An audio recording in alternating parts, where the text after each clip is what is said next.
I'm Allie. And I'm Julia. And you're watching CPS360. To start off our show, the incoming freshmen share what it's like to finally be in high school. As the 2015 to 2016 school year has begun, new faces have entered Rockbridge High School, including the young and excited freshmen. This is a big step from middle school to high school, and the freshmen love the change. Middle school was small, Rockbridge was really big, and there's more opportunities at Rockbridge. With this new chapter beginning in their lives, many are ready to take advantage of all the opportunities Rockbridge has to offer. I'm most excited about show choir because I made it in last year, and I'm just excited to put that all together. While most of the freshmen were stoked for the huge and opportunity-filled school, it's the upperclassmen who roll their eyes when even the word freshman is muttered. I feel like they're afraid of the upperclassmen. Or sophomores too. All the freshmen I talked to, when asked about their favorite part of Rockbridge, said freedom with responsibility, our school motto. The fact that we have all this freedom and that we can do all these things, like we can go outside to eat lunch or we can have our phones in all ways, which we couldn't do at Jeff. I think my favorite part about Rockbridge is the freedom that I get because I came from a middle school and we didn't really get a lot of freedoms, and so coming to Rockbridge is a big change from that. As the freshmen begin their journey through high school and seniors are entering their final year, Rockbridge is brewing with excited young faces and opportunity. The Columbia Golf Foundation hosted a women's golf scramble to provide an opportunity for younger girls to work on their skills. Madison Wright caught up with them on the course. Despite rain and cloudy conditions on a Saturday in August, over 150 people gathered at Guston Golf Course, where girls of all ages played in the first ever Missouri Orthopedic Group Girls Golf Classic. The process was simple enough, and the Classic gave girls an opportunity to play together and break down intimidation barriers. The Columbia Golf Foundation sponsors a junior golf camp every summer just for girls. So we put an invitation out to those junior girls, ranging in age from about 7 to 14, to come out and play on a scramble team. So each scramble team is made of 2 juniors and then 1 high school player, and we've got 4 local area high schools that are represented. And then they also have a collegiate player either from the zoo or Columbia College playing on a scramble with them. So the college girls and high school girls are playing from a little bit further back, and then the junior players get to play from a little bit further close. But it's giving them that opportunity to really work on playing all their shots and getting to see some people kind of play a little bit longer bit of a hole as well. For some, the scramble went beyond the competition and allowed them to bond and encourage each other. Earlier in the summer, our coach, Melissa Coyle, held a summer camp, and I met so many younger girls that were so excited for golf. And being able to re-see them and be in a tournament with them, I think helped explore and expand golf to other kids. And I had so much fun being able to be a role model for a little girl I played with, Isabella, who's only 6.5 years old, and she could play so well, and I think it really helped to be there and cheer her on while doing so.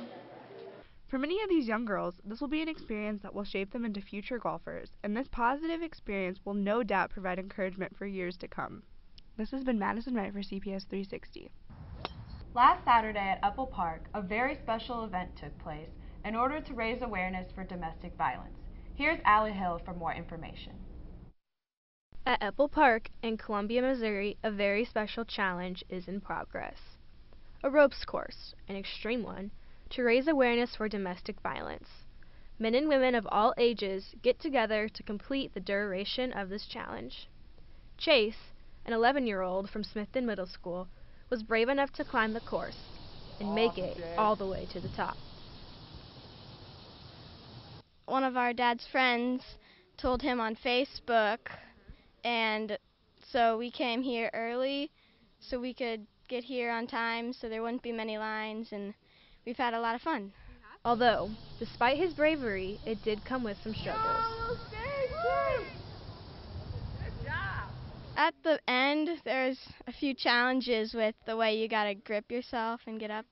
Yeah. Behind all this fun, there is a deeper meaning to the extreme challenge. You have to come underneath that because I don't want your rope getting tangled up. Partner with the university and this site to have young men and older men, whoever, and women come and do high adventure with Venture Out, and it's called Extreme Challenge. It's what's going on today to help them realize their role and responsibility and understanding what it is to be a member of this community and to help support and reduce sexual violence within our community. And so that's why we're here today. Even though the challenge was meant to raise awareness for something so dark, the look on the contestants' faces brightened up the day. Wow, Julia, that kid was really brave. Yeah, I wouldn't have been able to do that, and I'm 16.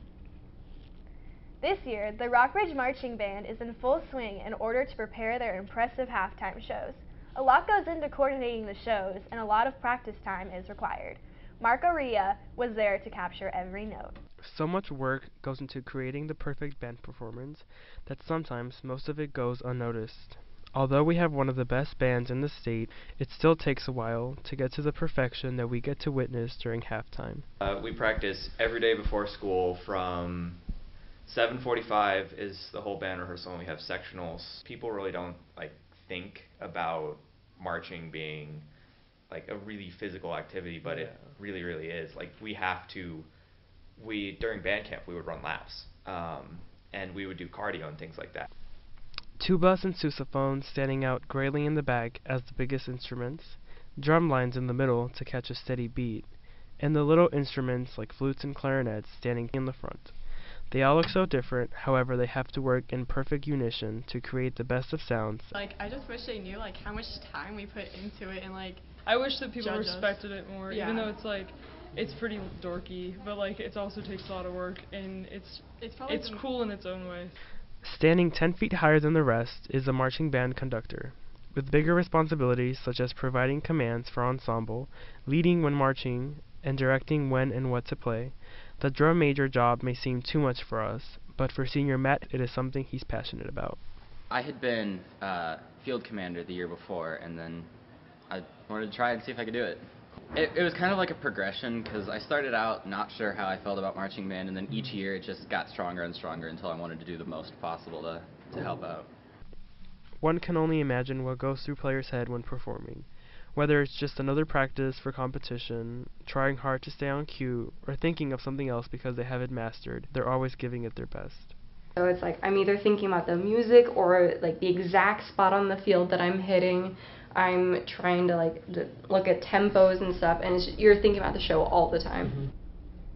Over at Hickman High School, the annual Kewpie Fest is in progress in order to introduce the clubs to incoming students. PJ Green brings us the story. With school back in session, Hickman High School looks to welcome everyone back to school with a large amount of clubs to select from in the annual Kewpie Fest. From Young Life to Dumbledore's Army, Hickman's Kewpie Fest has it all. Teacher Juan Diaz, leader of Dumbledore's Army, shared with me in-depth details of how his club functions. Dumbledore's Army, it's a Harry Potter-based club here, emphasizing not only literacy but just community and fellowship through the books, the movies. For the past 4 years we've had Harry Potter Trivia Night as well as the Hogsmeade Carnival, and we're hoping to continue the Trivia Night this year as well. We have the Tri-Wizard tournaments, which in the past have included Rockbridge, Battle, and Hickman. So truly one of the first tri-school events that we've had here at the district. Providing a multitude of clubs, students are excited to get their hands on interesting clubs. Students Devin Leach and Jacob Deacon sought out to explore Kewpie Fest and got interested in a few clubs. The clubs that stood out to me were Young Life and Government Club. I liked Young Life. It looked like it was fun, and then FCA and things that involved athletics. Kewpie Fest was designed to help students become more comfortable and find a group of friends in what seems to be yet another long year. With Kewpie Fest all said and done, students are set to take the rest of the year head on. The Battle Choir has started practicing for their entertaining shows. Asia Tilford gives us some behind-the-scenes action in order to see what it's like to prepare. Here at Battle High School, our choir students have something special. It may be their voices, but a lot would say it's their director. I think Mr. Rucker is one of the best directors I've ever had. I've learned more with him than I have with any other director that I've had, and I've had a lot. Jasmine Rucker loves to teach people, but not just any ordinary way. He teaches through music. One of my biggest goals was to just be here and to start this new adventure as Battle High School. And so now that I'm here, I think the biggest thing is to make sure that we are connecting from person to person via music, and being able to be a canvas for an art form that in some cases can be overlooked as something that is important. Mr. Rucker has always felt passionate about music and the way it connects people. The people.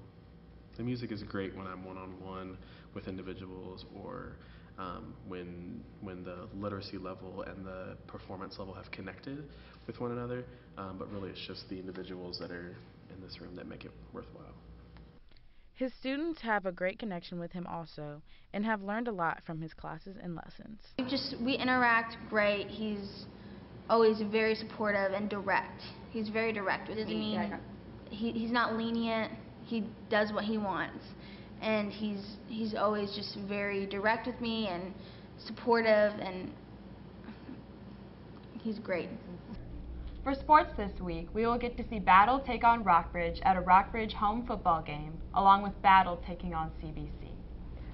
Not only will we get to see those games, but we'll also see Battle take on Jackson on Faroe Field during Mayhem at Mizzou. All three Columbia football teams have been working really hard this season. Yeah, great job, boys. That's all we have for this week. I'm Allie. And I'm Julia. Thanks for watching CPS360, and stay tuned for CPS360 Sports.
Today we will see some of the high school sports teams around the mid-Missouri area. First we have Cole McGee with Hallsville volleyball and Hallsville football highlights. Let's head down to the beautiful town of Hallsville, Missouri as the Lady Indians face the Brookfield Lady Pirates. As you can tell, sophomore Izzy Colwell and the rest of the Lady Indians are ready to kick off the season. The Lady Indians jump out to a quick 7-2 lead led by the ace serve by junior Ashley Anglin. Let's move on to set 2, which starts off with a spike by sophomore Madison Teffer. The Lady Indians win the first set with an impressive score of 25-7 and the second set 25-12. It's a brisk Friday night at Hallsville, Missouri, and the Hallsville Indians football team facing the Blair Oaks Falcons in what's sure to be a great game. The Indians are coming off a triple overtime win against the Southern Eagles. The game swung into Blair Oaks' favor early, but a nice touchdown-saving tackle by Cole Hubbard into Quentin Smith's second interception of the game. But it proves to not matter because another rushing touchdown by Blair Oaks' running back Cody Alexander, making the score 48-0 in Blair Oaks' favor. The Indians travel to California this Friday night to play the California Pintos. Now on to the soccer match I covered between Rockbridge and Timberland. Soccer at Rockbridge is underway with Rockbridge facing off with Timberland at their home field. Rockbridge came out prepared with fury for Timberland, scoring a quick goal in the 7th minute of the half. Timberland had no answer for the quick explosive offense and tough and the nailed defense that Rockbridge used throughout the entire game. This made it a blowout with 3 different Rockridge players, Ryan Emhoff, Brandon Brecky, and Tarney Tyler, all scoring goals in the first half. The second half stayed the exact same, and the final score was Rockridge 3-0. Now on to Mayhem at Mizzou. I was there to capture Hickman and CBC. Here are the highlights. Mayhem at Mizzou has started with a hot Hickman offense, scoring off the first possession. After that, the opportunities for Hickman to stay in the game became limited. CBC's explosive offense and brutal defense was shown to be too much for the Hickman squad to handle, with manhandling, stiff arms, and explosive 40-yard touchdown passes. CBC controlled the ball the entire first half and much of the second. This translated to the scoreboard by the score at the half being 44-7 CBC. In the second half, the story stays the same with the complete CBC dominance. CBC's Trey Bryant contributed majorly by scoring 3 of the touchdowns for the Cadets. This gave CBC the blowout win they deserved at Mizzou, with the final being 66-7.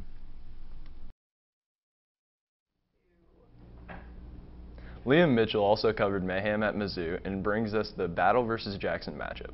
Liam reports to us on the hometown rivalry that Rockridge versus Battle football matchup as well. Battle kicked off at Pro Field for the Mayhem at the Zoo event against Jackson. Jayon Nelson started the game off with a rushing touchdown, which made the score 7-0 Battle. Battle's Brevin Tyler tricked the defense and ran it for a 7-yard rushing touchdown to make the score 14-0 Battle. This great one-handed snag by Battle's Javion McQuitty led to a touchdown by Chiron Thorpe, which made the score 21-0 Battle. Jayon Nelson, who was all over the place, blocked a punt and returned it for a TD and made the score 28-0 Battle. The crowd was loving the offensive show in the first half, and to finish the first half, Brevin Tyler threw his second passing touchdown of the half to Battle receiver DJ Overall. Battle eventually won the game 42-20. Rockridge played the undefeated Battle Spartans in a shootout. Battle started off and got not 1 but 2 rushing touchdowns by Jayon Nelson. Started to get back on track with a nice run by their running back Nick Collins. And he wasn't done there with another rushing touchdown by Nick Collins. Battle got their lead back with a short run by Brevin Tyler for the touchdown. And then a spectacular play by Battle wide receiver DJ Overall, who broke off a few tackles to get the touchdown. Rockridge tried to come back with an interception by Trey Smith. That wasn't enough as Battle wins this one 27-0.